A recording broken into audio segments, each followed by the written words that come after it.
In today's video, I'm going to show you how to connect unclosed lines and convert them into a polyline in AutoCAD. This is useful when you have multiple separate line segments that you want to combine into a single object. To begin, type PEDIT in the command line and press Enter. Then type M for multiple and press Enter. This allows you to select several lines at once.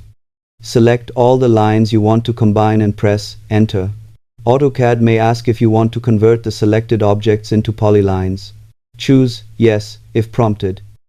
Next, select the Join option and press Enter.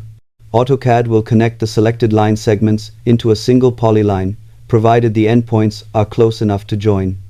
Once completed, your separate lines will become one polyline object, making them easier to edit, hatch, offset, and modify. This is a great technique for cleaning up drawings and improving workflow efficiency. Thanks for watching, and happy drafting in AutoCAD.